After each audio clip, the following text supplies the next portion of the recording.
Assalamualaikum warahmatullahi wabarakatuh. Tugasan 2, persembahan kumpulan bagi subjek BMMB 3183, Fonetik dan Fonologi Bahasa Melayu yang terdiri kepada 4 orang ahli, iaitu saya sendiri, Nur Kamalia binti Muhammad Kamrul Zaman, yang kedua, Nur Jaza Syafiqah binti Jamalulai, yang ketiga, Muhammad Azmal Wazidi bin Muhammad Najib, yang keempat, Cik Engku Ahmad Aiman bin Cik Engku Adenan. Pantun. Pantun ialah puisi tradisional Melayu yang memiliki keindahan bahasa dan strukturnya yang tersusun.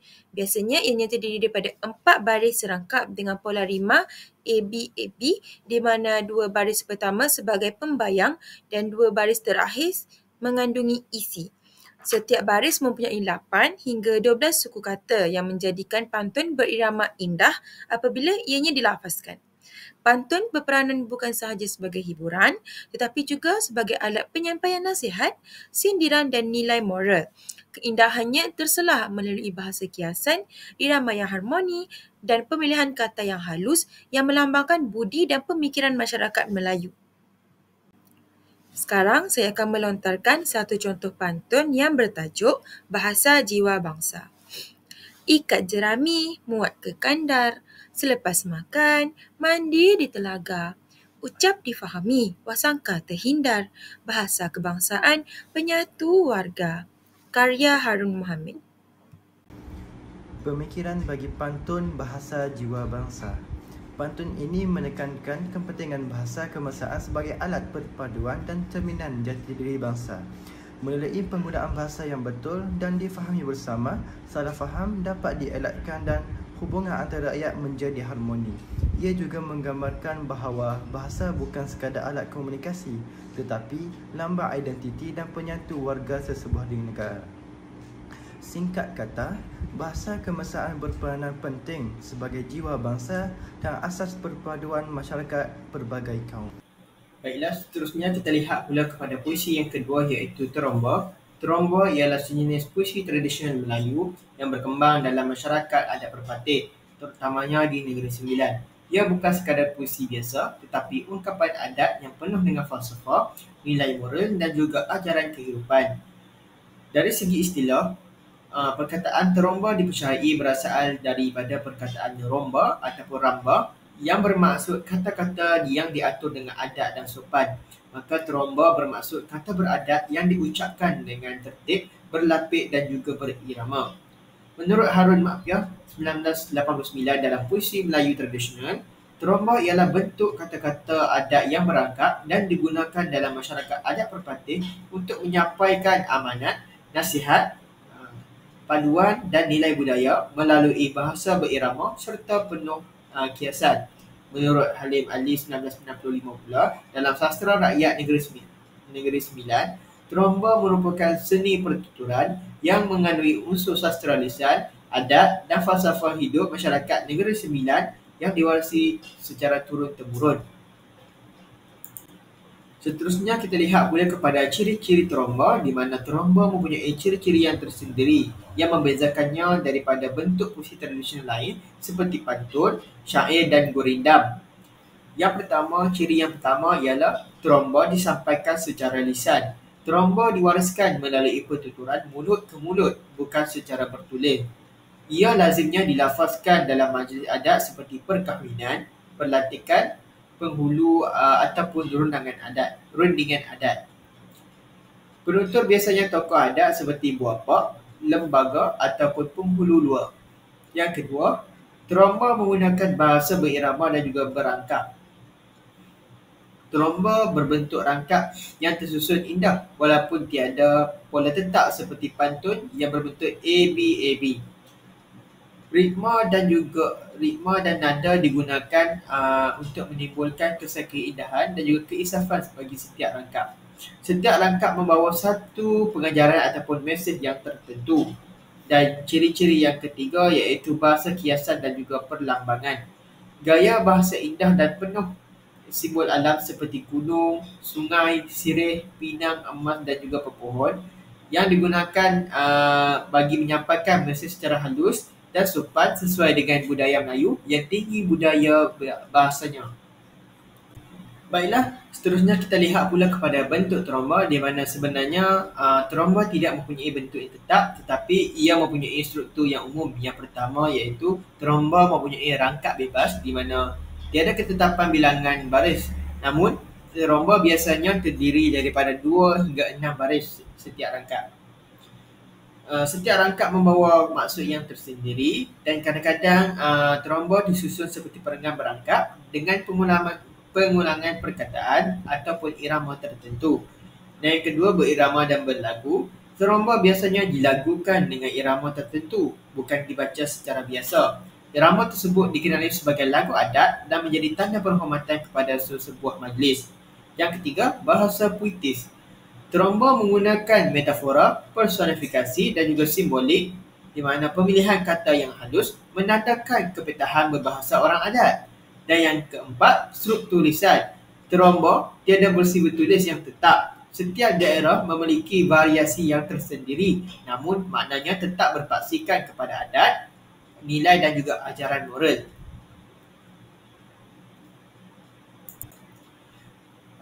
Terdapat beberapa jenis-jenis tromba yang ada. Yang pertama, tromba asal-usul, di mana tromba ini adalah tromba pusaka yang menceritakan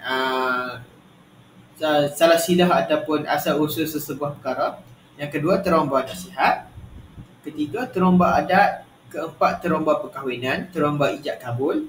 Kelima, tromba lantikan. Dan yang keenam, tromba musyawarah perundingan. Terusnya kita lihat pula beberapa fungsi dan juga peranan tromba.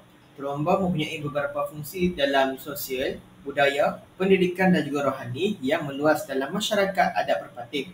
Yang pertama, tromba berfungsi sebagai panduan hidup. Tromba mengajar cara berhidup, beradat, berbudi bahasa dan juga berakhlak. Tromba menjadi pengangan moral dan juga etika masyarakat dalam segala urusan kehidupan. Yang kedua, tromba juga berfungsi sebagai medium pendidikan adat. Tromba mendidik generasi muda tentang adat Perpatih, susunan suku, pantang larang dan juga hubungan kekeluargaan. Selain itu, tromba juga berfungsi sebagai buku teks adat dalam bentuk lisan. Kemudian, tromba juga berfungsi sebagai simbol kebijaksanaan. Tromba ini mencerminkan kepetahan seseorang itu bertutur dan juga kebijaksanaan tokoh adat. Orang yang mahir bertromba akan dianggap cerdik pandai dan juga akan dihormati oleh orang lain. Seterusnya, tromba juga berfungsi sebagai alat perhubungan dan juga diplomasi di mana tromba biasanya digunakan dalam rundingan adat antara dua pihak untuk menyampaikan maksud tanpa menyinggung perasaan. Bahasanya lembut dan tetapi tegas dan juga tromba juga mempunyai penuh makna yang tersirat. Seterusnya, tromba juga berfungsi sebagai warisan budaya. Tromba ialah manifestasi budaya identiti Melayu Negeri Sembilan, menunjukkan kesinambungan budaya Minangkabau. Menjadi lambang jati diri dan juga warisan bangsa yang harus dipelihara, menunjukkan bahawa tromba adalah sebuah khazanah bagi Negeri Sembilan yang sangat penting untuk terus dikekalkan. Baiklah, marilah kita sama-sama saksikan persembahan tromba Negeri Sembilan yang akan dilantunkan oleh saya dengan tajuknya Memperkasa Adat Perpatih. Malim gunung, malim kinang, singgah rumah bila lasam, makan sirih dengan pinang seenok, gula pangkal kato.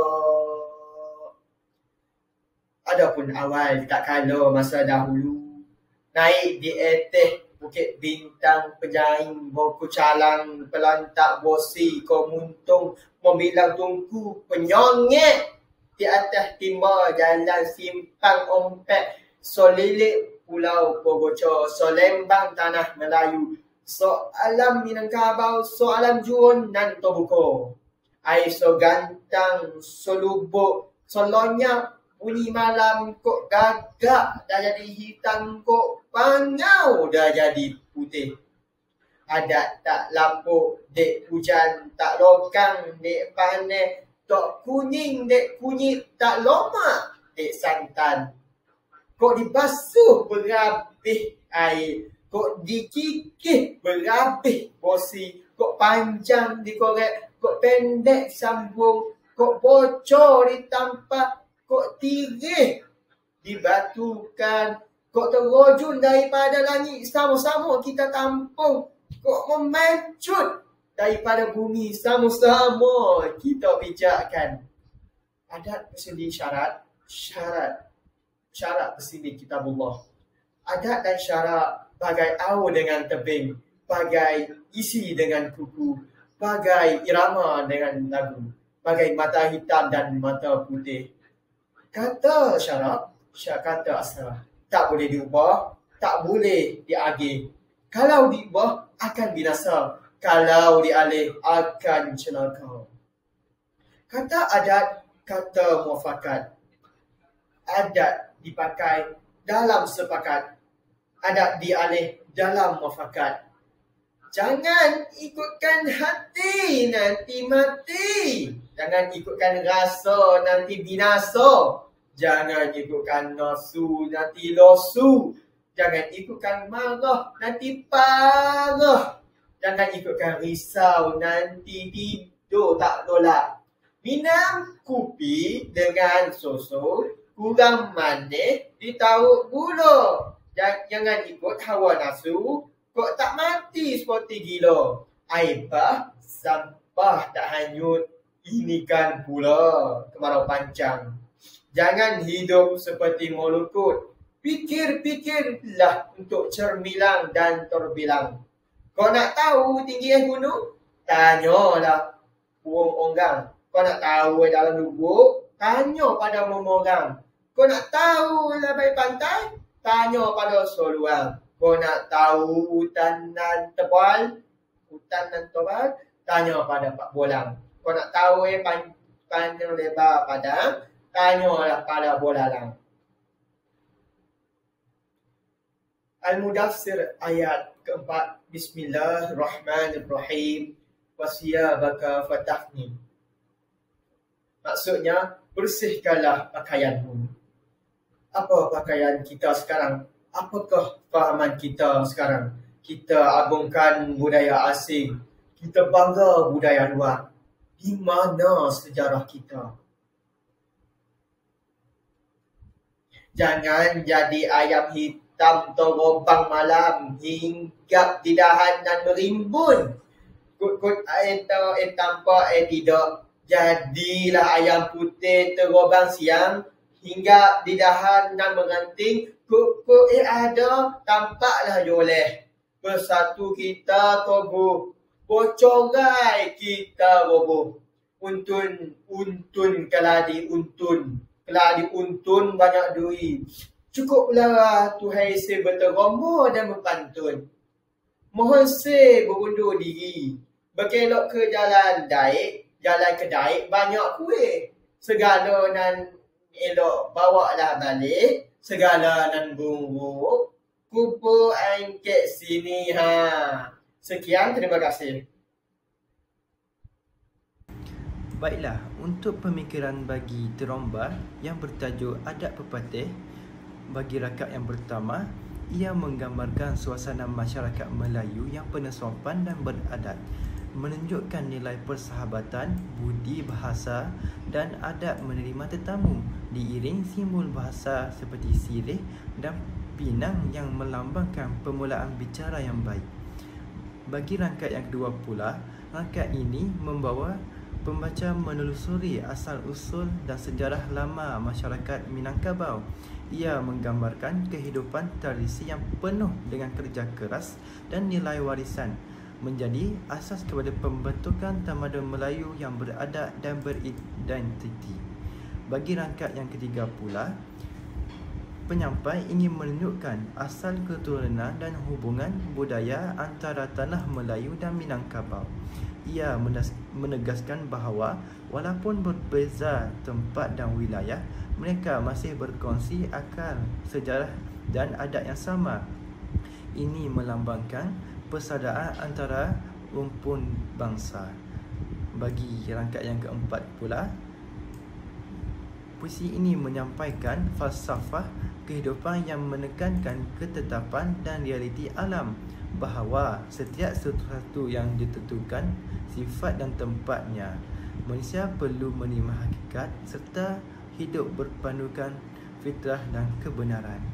Baiklah, bagi rangkap yang kelima pula, penyampai ingin menggambarkan keutuhan dan kelestarian adab Melayu yang kekal walau ditelan zaman. Adab dianggap warisan yang tidak akan hilang nilainya, menandakan pentingnya mempertahankan budaya bangsa daripada pengaruh luar. Baiklah, untuk rangkap yang keenam pula, menunjukkan semangat gotong royong, perpaduan dan tanggungjawab bersama dalam masyarakat. Setiap masalah mesti dihadapi secara bersama. Inilah nilai kolektif dan kekitaan dalam adab Melayu. Bagi rangkap yang ketujuh pula, penyampai ingin menegaskan prinsip hidup masyarakat Melayu yang berpaksikan agama Islam dan adat. Syarak dan adat tidak boleh dipisahkan. Kedua-duanya saling melengkapi bagi membentuk masyarakat dan berakhlak dan beriman. Bagi rangkap yang ke-8 pula, ia menunjukkan keteguhan hukum agama dan adat. Ia tidak boleh diubah sesuka hati. Perubahan tanpa perpaduan akan membawa kerosakan dan kehancuran nilai moral dalam masyarakat. Dalam rangkap 9 pula, penyampai ingin menegaskan bahawa adat hanya boleh diubah melalui perbincangan dan kesepakatan bersama, iaitu muafakat. Ini mencerminkan nilai demokrasi dan toleransi dalam budaya Melayu tradisional. Untuk rangkap yang ke-10 pula, penasihat ingin memberi nasihat moral dan pengawalan diri. Ini menegaskan bahawa manusia mesti mengawal emosi, nafsu dan amarah agar tidak menyesal di kemudian hari. Akal pula menjadi panduan untuk hidup. Dalam rangkap 11 pula, penyampai ingin memberi pesanan supaya jangan dikuasai hawa nafsu. Nafsu yang tidak terkawal akan menjerumus manusia ke arah kebinasaan dan hilang kewarasan. Hidup mestilah berpandukan iman dan akal. Manakala bagi rangkap yang ke-12, ini melambangkan keteguhan nilai dan maruah seseorang walau diuji kesusahan atau masa sukar. Orang yang berprinsip tidak mudah hanyut dengan cabaran. Bagi rangkap yang ke-13 pula, penyampai ingin menyeru agar manusia hidup dengan harga diri dan berusaha menjadi insan yang berguna, bukan seperti lalang atau molekul yang tidak tetap pendiriannya. Tujuannya ialah bagi mencapai kejayaan dan kemuliaan. Untuk rangkap yang ke-14 pula, ia menunjukkan kearifan, tempatan dan sikap merendah diri. Jika ingin mengetahui sesuatu, bertanyalah kepada yang lebih tahu atau berpengalaman. Ini menegaskan nilai ilmu dan kebijaksanaan dalam masyarakat. Manakala bagi rangkap yang ke-15, penyampai ingin menyeru kepada penyucian diri, akhlak dan pemikiran. Ia membawa mesej agama agar manusia membersihkan jiwa daripada pengaruh buruk serta memperbaiki amalan hidup. Bagi rangkap yang ke-16 pula, ini mengandungi kritikan terhadap masyarakat moden yang lupa asal-usul dan budaya sendiri kerana terlalu mengagungkan budaya luar. Seruan agar bangsa Melayu kembali mengenal jati diri. Baiklah, dalam rangkap yang ke-17, penyampai menggunakan simbol ayam hitam dan ayam putih sebagai perbandingan antara insan yang hilang arah dengan insan yang berilmu dan berprinsip. Nasihat supaya menjadi orang yang membawa manfaat dan kebenaran. Bagi rangkap yang 18 pula, penyampai menekankan tentang perpaduan. Dalam rangkapnya, bersatu kita teguh, bercerai kita roboh, yang membawa makna bersatu membawa kekuatan, berpecah membawa kehancuran. Ini menekankan semangat kerjasama dalam masyarakat dan pentingnya solidariti bangsa. Manakala dalam rangkap yang terakhir, iaitu yang rangkap 19, penyampai memberi penutup yang penuh santun dan beradab. Ia menyeru supaya Yang baik dijadikan teladan dan yang buruk dijadikan sempadan. Beliau mengajak pendengar atau pembaca mengambil iktibar daripada segala nasihat yang telah disampaikan. Sekarang saya akan terangkan apa itu sloka. Sloka ini ialah sejenis puisi tradisional Melayu yang menggunakan sindiran, ejekan atau jenaka untuk menyampaikan nasihat dan pengajaran kepada masyarakat. Gaya bahasanya yang bersahaja dan menghiburkan, namun sloka ini mempunyai maksud tersirat yang sangat mendalam. Perkataan sloka ini berasal daripada bahasa Sanskrit iaitu shloka yang bermaksud rangkap atau bait dalam puisi. Bentuk sloka ini boleh bentuk bebas tanpa ada bilangan baris atau rima tertentu. Tapi kadang-kala sloka juga terikat seperti pantun atau syair yang mempunyai rima atau pola tertentu. Jadi isi sloka ni mengandungi unsur sindiran, ejekan, jenaka atau gurauan. Sebab sloka ni digunakan untuk menyampaikan nasihat, teguran atau nilai moral secara halus dan secara tidak langsung.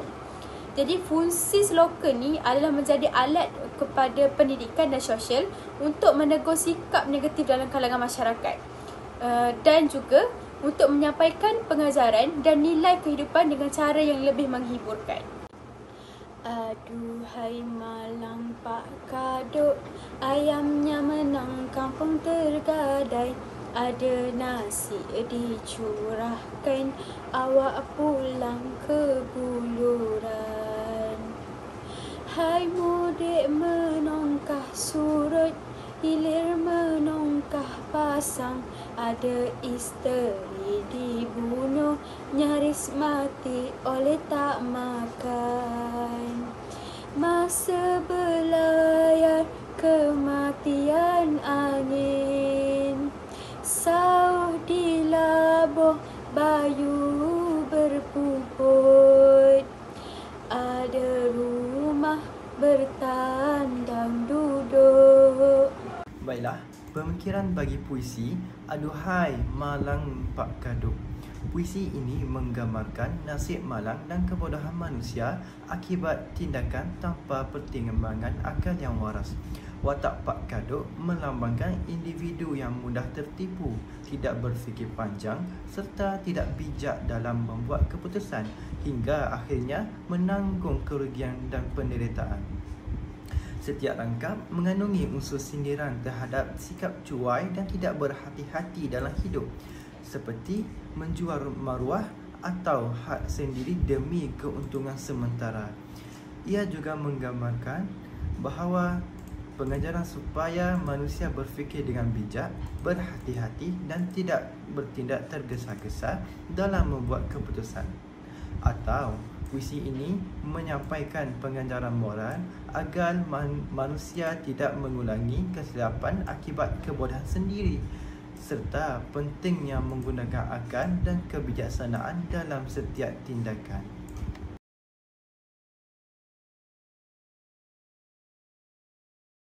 Pengenalan, fonetik dan fonologi merupakan dua cabang yang penting dalam bidang linguistik yang meneliti aspek bunyi bahasa. Fonetik ialah kajian tentang penghasilan dan penghantaran pendengaran bunyi bahasa secara fizikal, iaitu bagaimana bunyi ini diucapkan oleh alat artikulasi kita dan bagaimana ia didengar. Fonologi pula meneliti sistem dan pola bunyi dalam suatu bahasa, termasuk aspek rima, tekanan, suku kata dan intonasi yang memberikan makna serta keindahan dalam pertuturan kita. Baiklah, sebelum kita meneroka lebih jauh untuk menganalisis setiap pantun, seloka dan teromba, eloklah kita mengenal terlebih dahulu apakah itu elemen-elemen yang terdapat dalam fonetik dan fonologi. Baiklah, antara elemen fonetik dan fonologi adalah diftong. Diftong ialah gabungan dua bunyi vokal yang disebut dalam satu suku kata.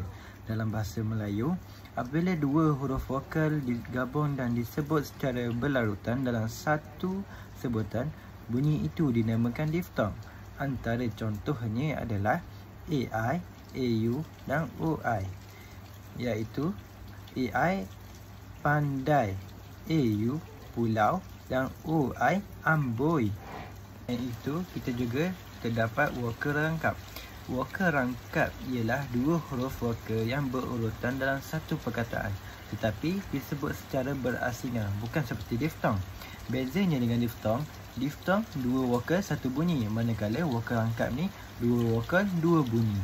Contohnya, kalau diftong pulau, kalau rangkap pula ialah seia.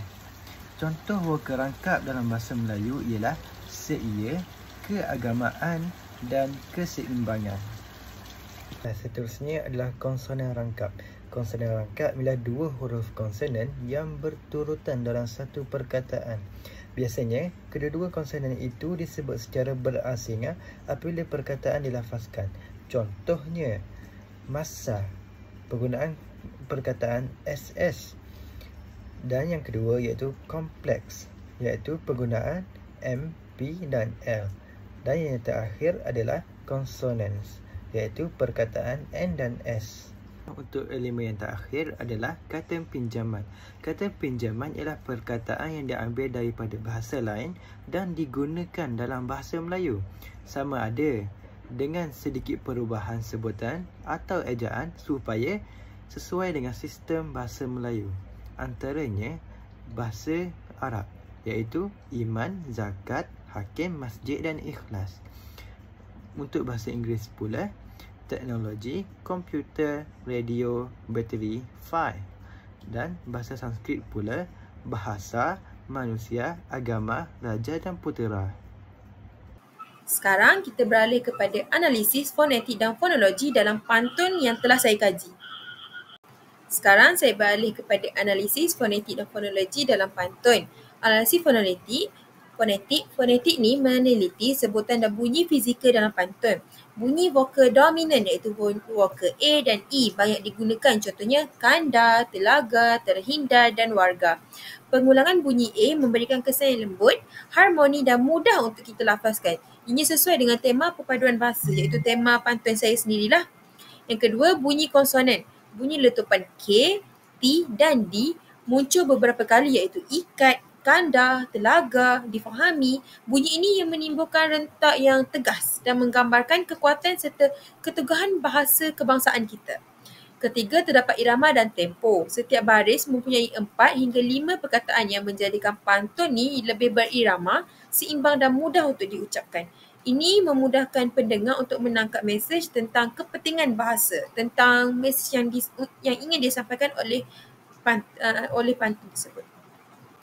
Analisis fonologi pula.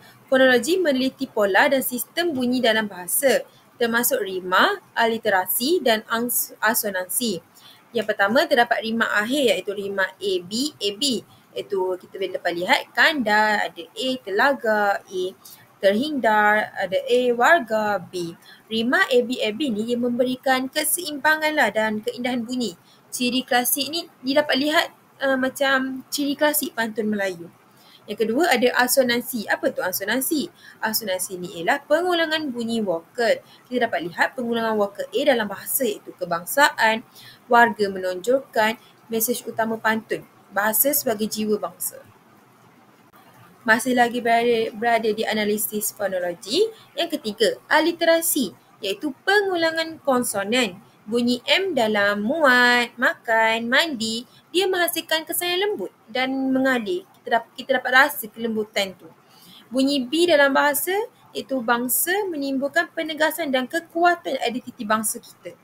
Yang keempat, terdapat struktur suku kata iaitu kebanyakan perkataan bersuku kata terbuka iaitu CV, konsonan dan vokal seperti ikat, jerami, muat dan kanda. Struktur ni menjadikan pantun ni mudah diucap, didengar dan selaras dengan fungsi pantun sebagai alat komunikasi lisan. Sekarang saya lampirkan elemen-elemen fonetik dalam pantun yang saya kaji iaitu pantun bahasa jiwa bangsa 1. Dapat lihat ungkapan 1, terdapat ungkapan rangkap 1 baris 1 iaitu ikat jerami muat ke kandar. Penyukuannya kita dapat lihat ikat jerami muat ke kandar seperti itu dan dikategorikan sebagai vokal rangkap iaitu muat. Yang kedua, rangkap 1 baris 2 selepas makan mandi di telaga, kita dapat lihat penyukuan kata dan dikategorikan sebagai struktur suku kata terbuka iaitu CV. Rangkap 2 baris 1 pula ucap difahami wasangka terhindar. Kita dapat lihat penyekuan dan dikategorikan sebagai kata pinjaman Arab iaitu ucap dan difahami. Rangkap kedua baris 2, bahasa kebangsaan penyatu warga. Dan kita dapat lihat juga penyekuannya dan akhir sekali kategori yang dikategorikan sebagai walker rangkap AA iaitu kebangsaan. Aliterasinya B yang terdapat bahasa dan bangsa. Sekarang saya akan menganalisis fonetik dan fonologi yang terdapat pada seloka yang bertajuk Seloka Pak Kaduk yang didendangkan oleh Roslan Midoi. Dalam rangkap pertama iaitu aduhai malam Pak Kaduk, ayamnya menang kampung tergadai. Terdapat beberapa penyekuan kata seperti aduhai iaitu 3 penyekuan kata, malam 2 penyekuan kata, pak mempunyai 1 penyekuan kata dan kaduk mempunyai 2 penyekuan kata. Ayamnya 3 penyekuan kata, menang 2 penyekuan kata, kampung juga 2 penyekuan kata dan tergadai iaitu 3 penyekuan kata. Dalam fonetik dan fonologi pula terdapat 3 perkara iaitu suku kata, suku kata, tekanan bunyi dan nada. Dalam struktur kata yang seimbang menjadikan irama seloka ini lancar dan mudah untuk disebut. Tekanan bunyi yang jelas pada perkataan malam dan tergadai itu telah menggambarkan nasib sial dan kebodohan Pak Kaduk itu sendiri. Dari segi fonetik pula, tekanan kuat pada bunyi akhir lan dan dal telah menegaskan usul penyesalan dan sindiran kepada Pak Kaduk. Nada menurun di hujung rangkap telah menimbulkan kesan simpati dan ejekan halus terhadap watak Pak Kaduk. Bagi rangkap kedua iaitu ada nasi dicurahkan, awak pulang ke buluran, mempunyai beberapa penyekuan kata seperti ada yang mempunyai 2 penyekuan kata, dicurahkan mempunyai 4 penyekuan kata, awak mempunyai 2 penyekuan kata, pulang mempunyai 2 penyekuan kata, kebuluran mempunyai 4 penyekuan kata. Bagi fonetik dan fonologi terdapat 3 perkara iaitu suku kata, difton dan tekanan bunyi. Terdapat keseimbangan antara suku kata panjang dan suku kata pendek yang mewujudkan ritma secara tersusun. Jadi, tekanan bunyi pada perkataan nasi dan kebuluran memperlihatkan ironi ada makanan tetapi tetap lapar. Dan difton pada perkataan dicurahkan menghasilkan bunyi yang lembut yang menambah keindahan irama seloka itu. Dari segi fonologi, pengulangan bunyi vokal A dan U memberikan kesan sindiran terhadap kebodohan dan tindakan watak itu sendiri iaitu Pak Kaduk. Bagi rangkap ketiga iaitu hai mudik menongkah surut, hilir menongkah pasang yang mempunyai beberapa penyekuan kata juga. Contohnya, hai mempunyai 1 penyekuan kata, mudik mempunyai 2 penyekuan kata, menongkah mempunyai 3 penyekuan kata, surut mempunyai 2 penyekuan kata, hilir mempunyai 2 penyekuan kata, menongkah mempunyai 3 penyekuan kata juga dan pasang mempunyai 2 penyekuan kata. Fonetik dan fonologi yang terlibat dalam rangkaian ini ialah sukata, aliterasi dan asonansi, yang iaitu pengulangan bunyi M dan H dalam mudik menongkah surut dan yang membentuk kepada aliterasi.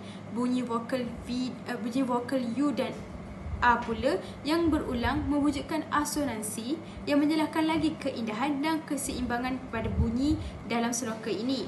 Jadi, irama pengulangan dan menggambarkan pergerakan pertentangan antara surut dan pasang, antara perkataan surut dan pasang. Jadi, dari aspek fonetik, seloka ni banyak memberi kesan simbolik yang mencerminkan usaha sisi Pak Kaduk yang menentang nasibnya sendiri, yang bagaimanapun dia tetap malang. Bagi rangkap keempat iaitu ada isteri dibunuh, hai mati oleh tak makan, mempunyai beberapa penyekuan kata seperti ada mempunyai 2 penyekuan kata, isteri mempunyai 3 penyekuan kata, dibunuh mempunyai 3 penyekuan kata, mati mempunyai 2 penyekuan kata, oleh mempunyai 2 penyekuan kata, tak mempunyai 1 penyekuan kata dan makan mempunyai 2 penyekuan kata. Jadi, untuk fonetik dan fonologi yang terlibat ialah suku kata, tekanan bunyi dan nada yang secara menurun. Penyukuan secara ringkasnya menjadikan rangkap ini mudah disebut tetapi berkesan dari segi emosi.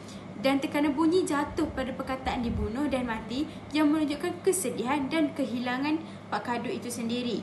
Jadi nada menurun pada hujung baris melambangkan kepiluan, keinsafan dan kesudahan yang secara tragis. Jadi bunyi hentian pada konsonan T dan K pada akhir baris telah menegaskan makna kematian dan penghujung kepada kehidupan. Dalam rangkap kelima iaitu masa berlayar kematian angin, sauh di labuh bayu berpuput, ada rumah bertandang duduk yang mempunyai beberapa penyukuan kata seperti masa iaitu 2 penyukuan kata, berlayar 3 penyukuan kata, kematian mempunyai 4 penyukuan kata, angin mempunyai 2 penyukuan kata, sauh 2 penyukuan kata, dilabuh 3 penyukuan kata, bayu mempunyai 2 penyukuan kata, dipuput mempunyai 3 penyukuan kata, ada 2 penyukuan kata, rumah 2 penyukuan kata, bertandang 3 penyukuan kata dan duduk mempunyai 2 penyukuan kata. Jadi dalam fonetik dan fonologi terdapat 4 perkara iaitu suku kata, tekanan bunyi, intonasi dan nada.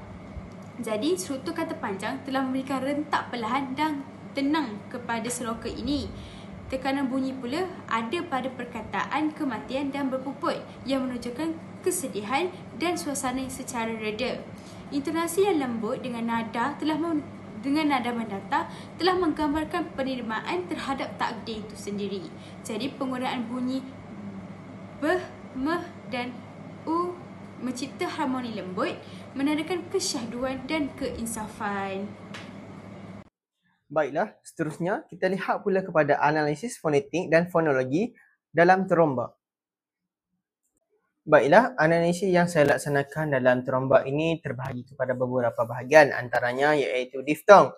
Apakah itu diftong? Diftong ialah gabungan 2 bunyi vokal yang diujarkan secara berturutan dalam satu hembusan nafas dan membentuk satu suku kata sahaja. Penghasilan bunyi ini melibatkan geluciran lidah yang cepat dan lancar, bermula daripada vokal yang pertama iaitu vokal yang lebih dominan bergerak ke vokal posisi vokal yang kedua. Tetapi pergerakan ini tidaklah mencapai tahap lengkap seperti vokal yang berdiri sendiri. Akibat daripada pergerakan yang padu ini, hanya terdapat satu puncak kelantangan suara yang wujud, menjadikannya diftong dikira sebagai satu fonem tunggal dalam sesebuah bahasa. Dalam konteks bahasa Melayu, diftong utama yang dikenali terbahagi kepada 3 iaitu I, au dan juga oi. Baiklah, berdasarkan analisis yang saya laksanakan, terdapat beberapa perkataan yang mengandungi aspek diftong di dalamnya. Antaranya ialah perkataan pandai. Kenapa perkataan pandai ini dikategorikan sebagai diftong? Yang pertama, kita lihat perkataan pandai jika dibahagikan kepada 2 suku kata iaitu pan dan juga dai. Dalam perkataan pandai, perkataan ini mengandungi huruf vokal diftong iaitu A dan I, di mana huruf ini bermula dengan bunyi daripada vokal depan rendah iaitu huruf A dan mengelucur secara cepat ke arah posisi vokal yang lebih tinggi iaitu I dan membentuk satu hembusan nafas. Bunyi huruf A yang lebih dominan dan bunyi huruf I bertindak sebagai luncuran, menjadikannya sebagai bunyi yang lebih dikategorikan sebagai bunyi diftong, di mana vokal tersebut membentuk bunyi I yang berirama. Begitu juga dengan perkataan-perkataan lain seperti perkataan bagai jika diasingkan iaitu ba dan juga gai. Huruf A dan huruf I di belakangnya membentuk sebagai huruf diftong, di mana strukturnya seperti perkataan pandai. Huruf vokal A dan I membentuk diftong AI iaitu suku kata gai, di mana intonasi dan juga hembusannya tidak terpisah antara huruf A dan huruf I dan menjadikannya sebagai satu suku kata. Dan polanya adalah suku kata terbuka iaitu KV-KV, di mana huruf diftong seperti I hanya dikira sebagai satu sahaja. Baiklah, kita lihat pula kepada analisis seterusnya yang terdapat dalam teromba iaitu vokal rangkap ataupun vokal berganding. Vokal rangkap ataupun juga dikenali sebagai vokal berganding merujuk kepada urutan dua bunyi vokal yang hadir bersebelahan dalam sesuatu perkataan, di mana kedua-dua vokal ini diucapkan secara berasingan dan terletak dalam dua suku kata yang berbeza. Ini adalah perbezaan utama dengan diftong, di mana dalam vokal rangkap, setiap vokal dilafazkan secara penuh, mempunyai puncak kelantangan sendiri dan memerlukan dua hembusan nafas untuk ujaran penuhnya. Oleh itu, gabungan vokal ini dikira sebagai dua fonem yang berfungsi sebagai inti kepada suku kata masing-masing. Di antara perkataan yang boleh saya kategorikan sebagai vokal rangkap iaitu perkataan naik, di mana perkataan ini kita bahagikan kepada dua suku kata iaitu enitna dan ik naik, di mana huruf vokal yang dirangkapkan adalah huruf A dan juga huruf I. Huruf A dan huruf I berada dalam suku kata yang berasingan iaitu huruf A dalam suku kata na dan huruf I dalam suku kata ik. Jadi bunyi ini diucapkan secara berasingan, bukan sebagai satu aliran seperti diftong sebelum ini yang kita katakan iaitu dalam perkataan pandai iaitu I, di mana satu hembusan saja yang diperlukan untuk menyebut perkataan diftong. Akan tetapi untuk vokal rangkap diperlukan dua hembusan iaitu na, i. Itu adalah vokal rangkap bagi perkataan naik dan sama juga untuk perkataan-perkataan lain seperti air, di mana huruf yang divokalkan iaitu huruf A dan juga huruf I, di mana kita asingkan huruf A sebagai suku kata pertama dan IR sebagai suku kata yang kedua, di mana perkataan ini tidak seperti diftong tapi sebaliknya disebutkan sebagai berasingan, di mana huruf A disebut terlebih dahulu kemudian diikuti huruf I dan berbentuk huruf bunyi I, tetapi masih ada lagi huruf R di belakangnya menyebabkan bunyi tersebut seperti dua huruf yang memerlukan hembusan. Baiklah, seterusnya kita lihat pula kepada analisis yang ketiga yang saya temukan dalam teromba ini iaitu konsonan berganding. Apa itu konsonan berganding? Konsonan berganding ataupun digraf ialah gabungan dua huruf konsonan yang menghasilkan satu bunyi saja dalam satu perkataan. Maksudnya, walaupun terdapat dua huruf, ia dilafazkan sebagai satu bunyi tunggal. Dan terdapat beberapa jenis konsonan rangkap yang saya telah kelaskan mengikut perkataan, antaranya iaitu nge, konsonan rangkap yang pertama, ng, nge. Dan contoh perkataan yang boleh saya kaitkan antaranya adalah bintang, pangkal dan juga momorang, di mana bunyi nasal hujung ataupun tengah suku kata iaitu ng dibunyikan seperti nge, iaitu bintang, pangkal, momorang. Yang kedua iaitu gh, ge, iaitu perkataan seperti daripada, bergundur, rasa dan juga momorang, di mana bunyi letupan ataupun geseran khas dalam perkataan dialek Minangkabau ini memberi tekanan kepada bunyi huruf GH iaitu G dalam satu bunyi tenggal. Dan yang kedua iaitu yang ketiga iaitu SY iaitu perkataan syarak, di mana perkataan syarak ini adalah perkataan pinjaman bahasa Arab yang diadaptasi dalam fonologi tempatan dengan sya, SY sya, sya. Jadi bunyinya adalah sebagai satu bunyi huruf tunggal yang dibunyikan. Dan yang terakhir iaitu KH, ke, seperti perkataan boko calang, di mana bunyi geseran khas muncul di tengah-tengah perkataan iaitu KH, menyebabkan bunyi itu terdengar seperti satu bunyi tunggal sahaja. Dan yang keempat iaitu analisis berkaitan penyukuan suku kata dan juga pola. Suku kata ataupun pola ialah unit yang paling asas dan penting dalam pembentukan perkataan. Ia adalah satu unit ujaran yang terdiri daripada satu bunyi vokal sahaja ataupun gabungan bunyi vokal dan juga konsonan. Baiklah, saya bahagikan kepada beberapa kategori iaitu jenis suku kata terbuka iaitu KV dan V, vokal, konsonan vokal. Baiklah, contoh perkataan yang boleh dikaitkan iaitu perkataan malam, di mana suku kata perkataan berakhir dengan vokal dengan pola iaitu MMA, ma, KV, konsonan vokal dan lim, KVK iaitu konsonan vokal konsonan. Dan untuk yang kedua iaitu jenisnya adalah kategori suku kata tertutup, di mana suku kata tertutup seperti KVK ini terdapat pada perkataan bintang iaitu BIN, KVK, TANG tang, iaitu suku kata tertutup juga KVK. Suku kata tersebut berakhir dengan konsonan ataupun konsonan rangkap, di mana pola itu iaitu KVK dan juga KVK. Yang ketiga, gabungan suku kata terbuka dan juga gabungan suku kata tertutup seperti perkataan gunung.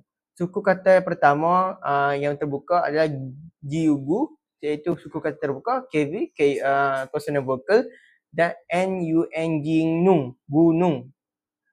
Nung itu merangkumi suku kata tertutup. Jadi gabungan kedua-dua suku kata ini telah melibatkan suku kata terbuka dan juga suku kata tertutup. Kemudiannya, suku kata dengan konsonan rangkap seperti mengandungi konsonan rangkap seperti perkataan ataupun bunyi NG atau GH ataupun KH dalam satu suku kata. Contohnya, perkataan bergundur mempunyai perkataan GH di tengah-tengahnya. Seterusnya, analisis yang terakhir iaitu kata pinjaman, di mana kata pinjaman yang saya temukan dalam terombak ini iaitu kata pinjaman bahasa Arab. Sebelum itu, apakah itu kata pinjaman? Kata pinjaman ialah kata yang diambil daripada bahasa lain yang digunakan dalam bahasa tertentu tanpa diubah sepenuhnya. Dalam sesetengah kes, ejaan atau sebutan mungkin disesuaikan dengan fonologi tempatan, tetapi makna asal perkataan tetaplah dikekalkan. Contoh perkataan yang saya temukan ialah perkataan syarak, di mana perkataan ini diambil daripada bahasa Arab yang bermaksud undang-undang Islam ataupun hukum syarak. Manakala bismillah daripada Allah yang bermaksud dengan nama Allah yang Maha Pengasih lagi Maha Penyayang. Biasanya perkataan bismillah ini digunakan sebagai pembuka ayat ataupun frasa dalam keagamaan. Secara keseluruhannya, kajian terhadap elemen fonetik dan fonologi amat penting dalam memahami keindahan dan struktur dalam bahasa Melayu, terutamanya dalam karya tradisional seperti pantun, seloka dan teromba. Melalui analisis fonetik, kita dapat mengenal pasti cara bunyi-bunyi tertentu mencipta irama dan keindahan sebutan, manakala analisis fonetik membantu menjelaskan fungsi bunyi dalam membentuk makna dan pola ritma. Gabungan kedua-dua aspek ini menunjukkan bahawa bahasa Melayu bukan sahaja indah dari segi makna dan gaya, tetapi juga kaya dengan keharmonian bunyi yang tersusun.